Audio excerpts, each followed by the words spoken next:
Break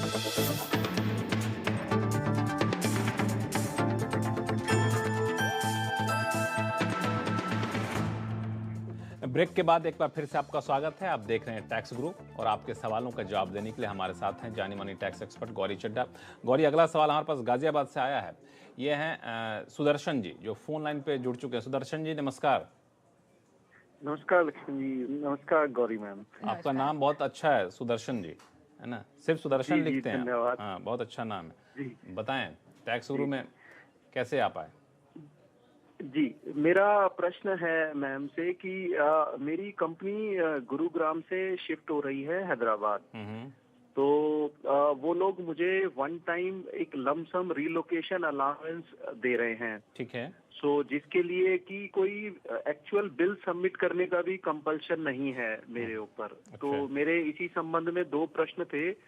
एक कि क्या इस अलाउंस पर मेरी कोई टैक्स की देनदारी होगी, पहला ये है। और दूसरा ये है कि क्या मैं कोई रिलीफ क्लेम कर सकता हूँ अगर टैक्स की देनदारी है, अगर हाँ तो कैसे? ठीक है। तो देखिए, आपको वो लोग रीलोकेशन के लिए कुछ जो आप एक्सपेंसेस इनकर करेंगे उसकी एक तरह से रीइंबर्समेंट दे रहे हैं।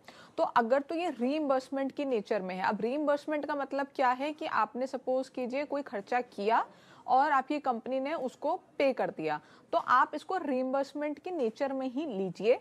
आप जो खर्चा कर रहे हैं, सपोज करिए आपने 1 लाख रुपए का खर्चा किया और आपकी कंपनी आपको 1 लाख रुपए दे रही है, तो आपको इस पे कोई टैक्स नहीं देना, ये आपकी रीइंबर्समेंट हो जाएगी। लेकिन कंपनी ने आपको दे दिए 2 लाख रुपए और आपने खर्च किए सिर्फ 1 लाख, तो आपको जो बैलेंस 1 लाख है उसके ऊपर टैक्स देना होगा। अब कंपनी ने आपसे नहीं मांगे कोई भी एक्चुअल बिल्स, वो एक अलग बात है। लेकिन अगर आप खर्चा कर रहे हैं तो आपने वो एक्चुअल बिल्स संभाल के रखने हैं, क्योंकि अगर बाई चांस कभी आपका केस स्क्रूटनी में आता है और आपने ये रीइंबर्समेंट पे टैक्स नहीं दिया है, तो आपको वो एक्चुअल बिल्स दिखाने होंगे, तभी आपकी जो टैक्स है वो उस पर बच पाएगा। अदरवाइज वो जो असेसिंग ऑफिसर है वो उसको एड बैक कर देगा। तो आप जो एक्चुअल बिल्स हैं वो संभाल के रखिएगा और उतना ही रीइंबर्समेंट क्लेम कीजिएगा जितना आपने एक्चुअल में खर्चा किया है।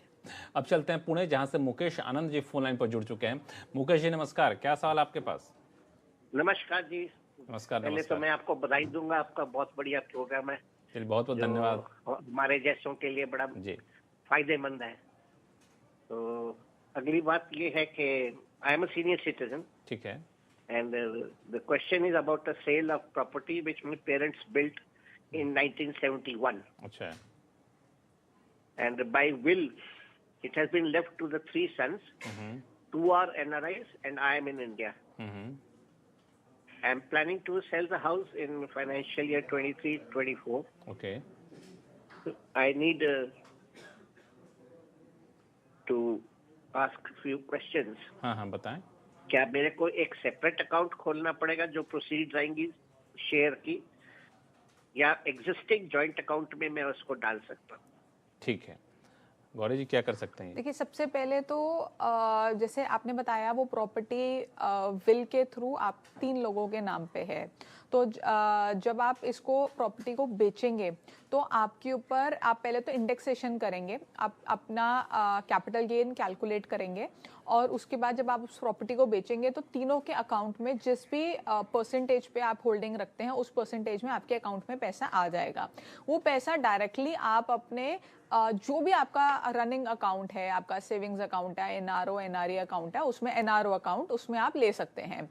अब जब आप इस पैसे को सपोज कीजिए आप इसको री इन्वेस्ट करना चाहते हैं, यानी कि आप एक टैक्स बचाने के लिए, जो आपको कैपिटल गेन हुआ है उसको बचाने के लिए आप एक रेजिडेंशियल प्रॉपर्टी खरीदना चाहते हैं, रेजिडेंशियल प्रॉपर्टी से आप टैक्स बचाना चाहते हैं और उसमें अभी समय लग रहा है, यानी कि रिटर्न फाइलिंग से पहले पहले आप उसको नहीं कर पा रहे हैं, तो आप उस पैसे को अपने जो अकाउंट में आपने पैसा लिया है उसमें नहीं रख सकते। उसके लिए आपको एक सेपरेट अकाउंट खुलवाना होगा जिसको हम कैपिटल गेन स्कीम बोलते हैं, जो ज़्यादातर बैंक्स में आप जाएंगे, पता करेंगे, वो आपको ये अकाउंट खोल के दे देंगे और इस पैसे को उस अकाउंट में ट्रांसफ़र कर देंगे। जैसे जैसे आपको पैसा चाहिए होगा, जैसे आपने प्रॉपर्टी बुक कर दी है या आप कंस्ट्रक्ट कर रहे हैं, तो आप उस अकाउंट में से पैसा निकाल के उसको वहाँ पे लगा सकते हैं, बट इस पैसे को आप कहीं और यूज़ नहीं कर पाएंगे और ऐसे फ्रीली विड्रॉ नहीं कर पाएंगे। चलिए, तो ये है आपके लिए समाधान। अब चलते हैं पुणे, जहाँ से विजय इंगले जी हमारे साथ फोन लाइन पर जुड़ चुके हैं। विजय जी नमस्कार। बताएं सवाल क्या हाँ आपके पास? नमस्कार। हाँ मेरा सवाल ये सेक्शन 54 से संबंधित है। मैंने बैंक से होम लोन लेकर एक नया फ्लैट खरीदा है, ठीक है। जिसका एग्रीमेंट जनवरी 2021 में हुआ है और पोजेशन अभी जून 2023 में मिलने वाला है। अभी आखिरी इंस्टॉलमेंट उसका पोजेशन के वक्त देना है। ठीक है। अभी अगर पोजेशन मिलने के बाद 1 साल के अंदर मैंने मेरा पुराना फ्लैट बेच दिया तो क्या फिर होने वाले लॉन्ग टर्म कैपिटल गेन पर मुझे सेक्शन 54 के तहत टैक्स की छूट मिलेगी? और अगर हाँ तो क्या फिर मुझे उस रकम से होम लोन चुकाना जरूरी है? ये मेरा सवाल ठीक है। है। ठीक। जी जी, मैं बता देती हूँ। तो आपका जो सेक्शन 54 जिसकी आपने बात की वो कहता है कि जब भी आप कोई प्रॉपर्टी बेचते हैं तो उस प्रॉपर्टी को बेचने में जो आपको कैपिटल गेन हो रहा है उसको बचाने के लिए या तो आप 1 साल पहले या 2 साल बाद आप कोई भी रेजिडेंशियल प्रॉपर्टी खरीद सकते हैं या 3 साल के बाद आप के विद इन आप कंस्ट्रक्ट कर सकते हैं। तो आपका ये क्लॉज तो पूरा हो रहा है कि 1 साल पहले आपने खरीद लिया, वो क्लॉज आपका पूरा हो गया। अब इसमें बात सिर्फ ये है कि आपने पोजेशन अभी लिया है, एग्रीमेंट पहले किया था, तो इस पे बहुत सारे जजमेंट्स हैं, लेकिन इसमें आपको ध्यान इस बात का देना है कि आप पोजेशन की डेट तो ले सकते हैं, उसमें कोई दिक्कत नहीं है, लेकिन आपको ये प्रूव करना होगा कि आपने जब प्रॉपर्टी को बुक कराया था उस टाइम पे वो प्रॉपर्टी कंस्ट्रक्टेड नहीं थी और वो कंस्ट्रक्ट तभी हुई है जब आपको पोजेशन मिला है।